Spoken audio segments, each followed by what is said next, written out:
Olá, seja muito bem-vindo a mais um monólogo sobre polímeros. Esse aqui vai ser o terceiro vídeo sobre o tema e vamos falar de polimerização e estereoisomerismo.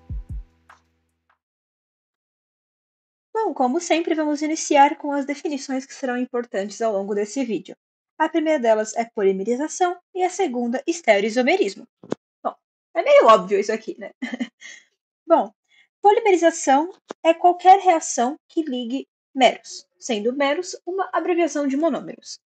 E estereoisomerismo é um tipo de isomeria tridimensional.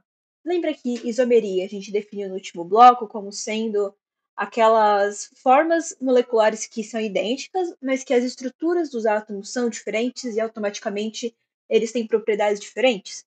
Então, quando isso acontece em 3D, ou seja, eles têm a mesma cara, mas quando você coloca eles tridimensionalmente, um átomo vai para cima, outro vai para baixo, no outro vai para baixo, outro vai para cima, aí a gente vai ter o estereoisomerismo. Vamos começar com polimerização, especificamente os processos de polimerização.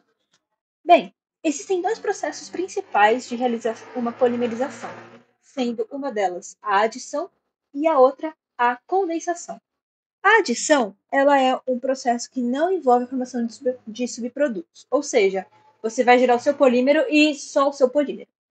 E aí vai funcionar como? A gente vai pegar um cátion, não é cátion, eu me confundo toda vez. Esse R bolinha é um radical. E o bolinha significa que ele tem um elétron na sua estrutura também, um elétron extra. E aí, essa substância é chamada de iniciador ou de catalisador. E a gente vai pegar o iniciador e adicionar com o etileno.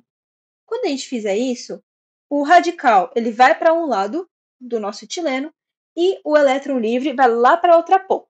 E essa primeira reação é chamada de reação de iniciação. Depois que iniciou o processo, já era. Aí ela vai infinitamente. Como é que vai acontecer?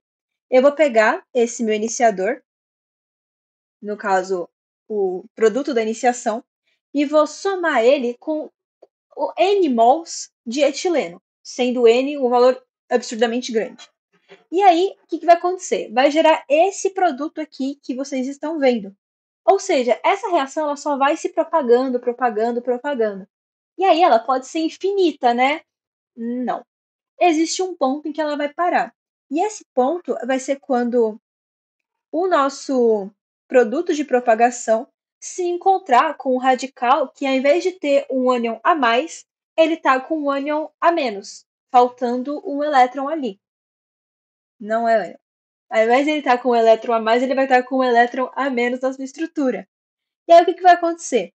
Esse nosso radical vai se unir à nossa estrutura e vai meio que comer o elétron. E quando ele fizer isso, acabou a nossa reação e essa parte é chamada de terminação.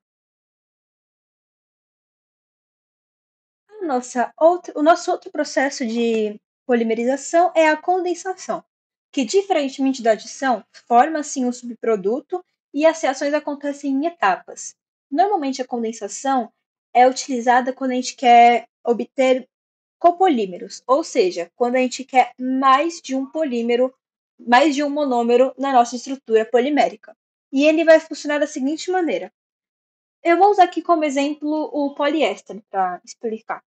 A gente vai ter um diol, que é um álcool com duas hidroxilas, somada com um ácido dicarboxílico, porque ele vai ter dois ácidos carboxílicos na sua estrutura. E aí o que vai acontecer? O H de uma das hidroxilas do diol vai reagir com a hidroxila do ácido carboxílico, formando água.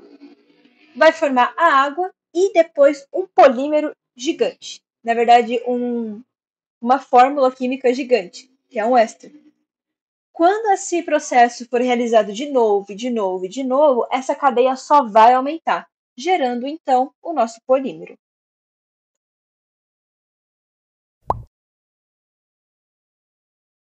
Beleza. Pelo que a gente viu aqui, a polimerização ela é um negócio muito maluco. E a quantidade de mols N que a gente vai conseguir reagir para obter o nosso polímero não é um valor que a gente consegue controlar muito bem. Dessa maneira, os nossos polímeros, cada uma das cadeias, e vão ser muitas, vai possuir um comprimento diferente e a estrutura molecular dela não vai ser exatamente exata.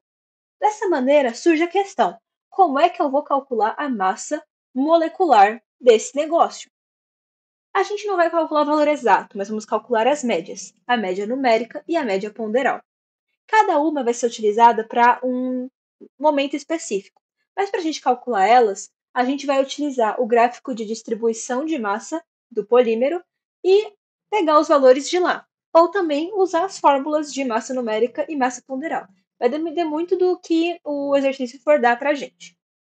Tá bom, calculei a massa molecular, encontrei a média numérica, encontrei a média ponderal, mas para que eu vou precisar disso? Qual que é a necessidade de eu saber a massa do meu polímero?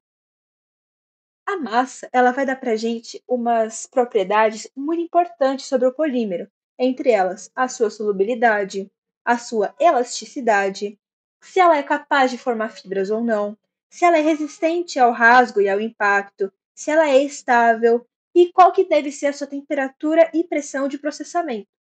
Além disso, quanto maior for a massa molecular, maior vai ser a viscosidade, a resistência e temperatura de fusão, e menor vai ser a solubilidade do nosso material.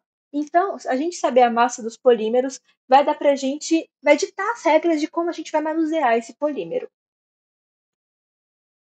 Além disso, tem outras duas informações importantes que a gente deve sempre tentar tirar quando a gente fizer a média numérica e a média ponderal das massas dos nossos polímeros. A primeira delas é o grau de polimerização, que vai dizer para a gente a quantidade média de monômeros ou meros na nossa molécula, e ela é dada por essa fórmula aqui. E a polidispersão, que vai dar para a gente a relação entre a massa numérica e a massa ponderal, sendo então que o valor do grau de polidispersão vai ser a massa ponderal dividida pela massa numérica. Sempre importante destacar que quanto mais próximo de um for esse valor, mais próximas estão as cadeias desse polímero.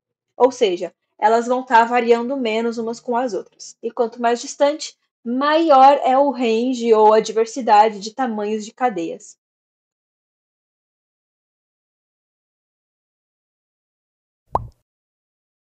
Por último, mas não menos importante, vamos falar um pouco sobre estereoisomerismo.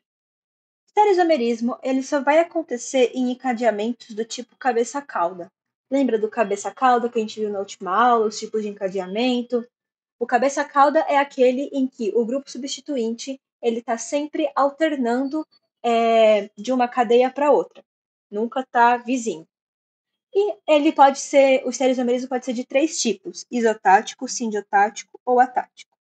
O isotático vai ser o seguinte: meio que em zigue-zague. Ele vai estar em um, não vai estar em outro. Aí depois ele está em um de novo, não está no outro de novo. O sindiotático, a gente fala que é meio que um zigue-zague interno, porque as duas moléculas vai estar tipo assim, uma na frente e uma atrás no primeiro carbono. Aí, no outro carbono que também tem essas duas, elas vão estar em posição contrária. A que estava na frente ficou atrás, a que estava atrás ficou na frente. E elas vão trocando de ordem assim. E o atático, ele não tem ordem fixa. Bom, ficamos por aqui. Eu agradeço pela atenção. Até a próxima.